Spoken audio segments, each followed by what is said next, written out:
Welcome to Ask. I'm Pastor Jamie at Cornerstone Church, where we have this important discussion surrounding the issue of life and death and the issue of abortion.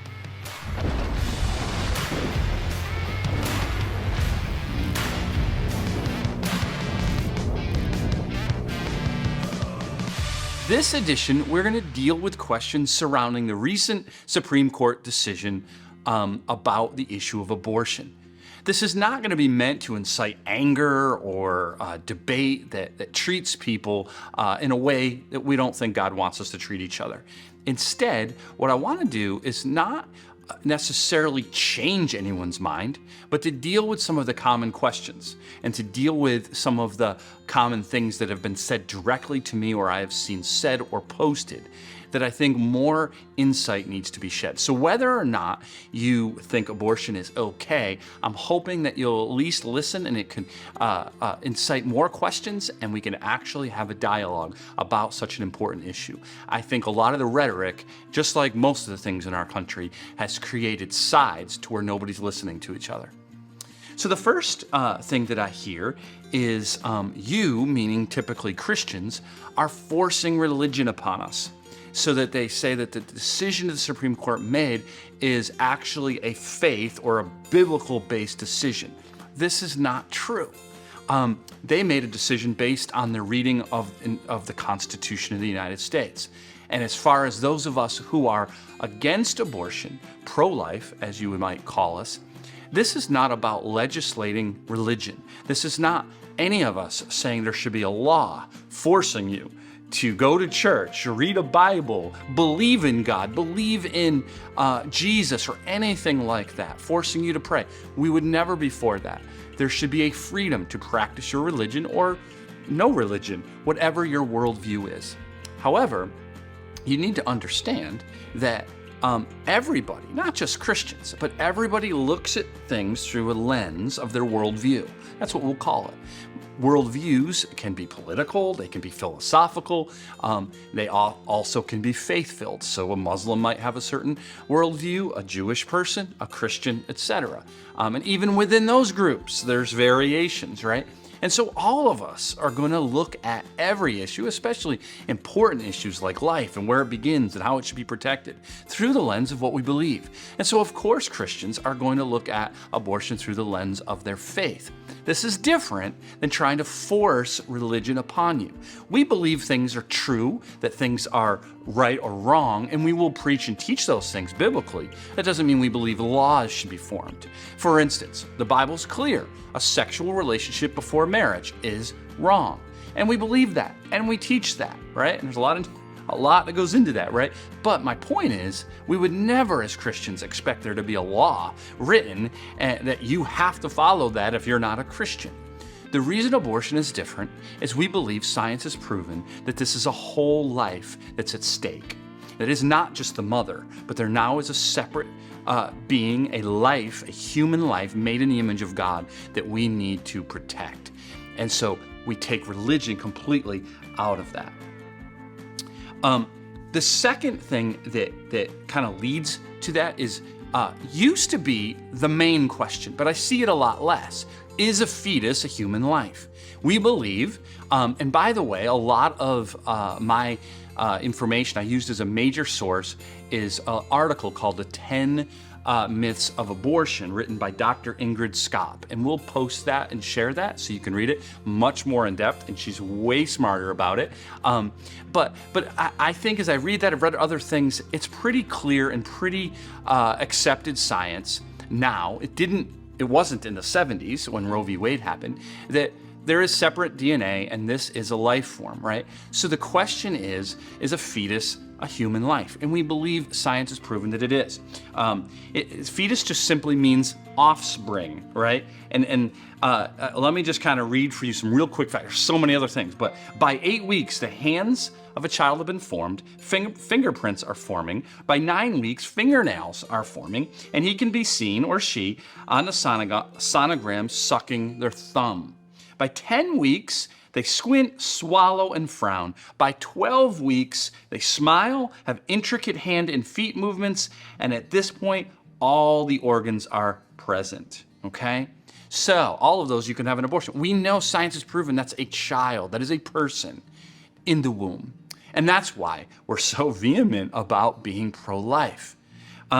What's the difference between a baby at 24 weeks that a mother and father want, and something happens, right? And they use all the technology and all of this ability that medical and science has given us to save that child, and another child that a mother and a father don't want and is brutally sucked out and killed.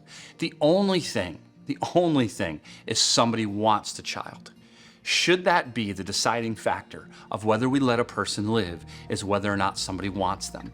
I think we can all agree the answer is no. Another thing that we do get, especially pastors, churches, Christians, and I've seen this might be the thing I've seen, this and then the next one are probably the ones that I've seen the most. The church only cares about preborn babies, but is absent after the fact, right? So sure, you care about abortion, it's more of a political thing or a conservative talking point, but man, where are you after, and that poor single mother has that child, right? And I'm not gonna, absolutely there's some that only care about the one. There's always going to be hypocritical of everywhere, and every group, including the church. But I would say this with confidence, that the church, as an organization, right? So collective Christians, the church has done far and away more for those in needy situations, difficult, hard situations. Millions upon millions, billions at this point have been spent. Hours on end of volunteer work. Pregnancy centers, crisis centers, orphanages. There's a reason why historically most of them are called saint something. They're the church. And I would challenge Christians. We have to step up, and we're gonna have to even more now. We aren't just for that child when they're in the womb. We are for that child all the way through. We need to do more and do better, but let's be careful about disrespecting the church and all that it's done through the years. The next one similarly that I hear is we can't let these kids be born, or we can't outlaw abortion because now we're gonna have so many more students born in poverty, or foster care system is overwhelmed. You're not necessarily wrong, although I would say this. There is so many upper and middle class families that out of convenience choose abortion. It's not just poor people, and it's not just one specific ethnic group, right? You can look at the statistics for yourself. However, you're right. The majority are in situations where there might be an economic situation or just a family situation that isn't great.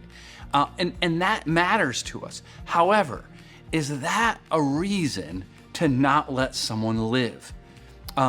Would we now go to a slum, pick a city, pick a state in the United States, a slum where someone is incredibly poor, and look at a 3-year-old who clearly doesn't have the same advantages that I did or many of us do, and say, you know what, we're gonna do you a favor and kill you? We would never do that. I hope not, because, right, that they have an opportunity. Is it as good as someone else? Maybe, no.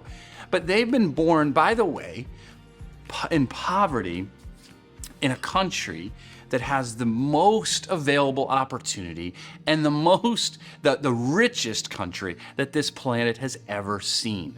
Most throughout history and throughout the world, kids are born and there's nothing they can do to change their circumstances.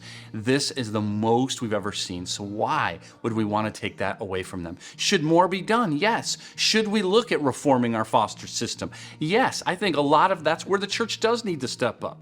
But the government needs to allow the church to do that. Over the years now, the government's tried to replace what the church did so much better. And they're just not, as government usually does, doing a great job. There's people tirelessly and exhaustively working, but overall, it's a structure that seems to be collapsing. And so the church does need, or humanitarian organizations do need to step forward. But these are separate issues, right? To say, well, you're gonna be born poor, we should end your life. It's not fair. If somebody asked you before you were born, hey, you're gonna have some struggles in life. You might not be as rich as your neighbor. Do you want us to let you live and give it a shot, or do you want to die? Most of us, 99.9% of us, would choose the option to live. regardless, we can't make that decision for them. A few other things we think that are shorter. You don't care about women. This is not, I think that is a huge myth. This is not a male-female issue. Look at both sides. What do you see? Men and women over here, men and women over here. I personally know so many women who are very strong, smart leaders, even, who have risen to high places, that are absolutely against abortion because they don't believe it's an issue of women. They believe it's an issue of life and death for another human being. And there are many men on the other side who are, right? So this is not caring about women. The second thing, which I pointed out before, what about the 30 or so million over the years since Roe v. Wade of women we've killed in the womb? I personally believe, I'll find out someday when I meet the Lord, that we would have already had our first woman president. Maybe a woman would have cured cancer or ALS or something like that. But we ended their life in the womb before they could soar to those heights. There are many, many women who we are trying to protect by saying abortion is not something that should be legal. I think it's more of a pro-woman stance than not. Science is established. There's two lives, separate DNA.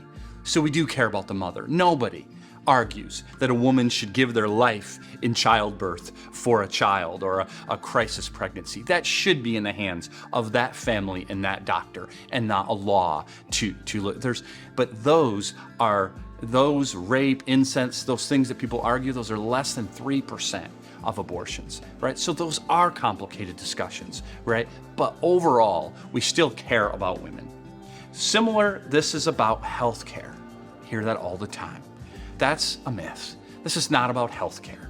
You can get all of the healthcare that you want. No one is advocating making women get pregnant or making them end a pregnancy, right? We're saying that in those rare situations, sure, women and doctors have to make those difficult decisions, right? But overall, pregnancy is a normal biological function. It is not a disease.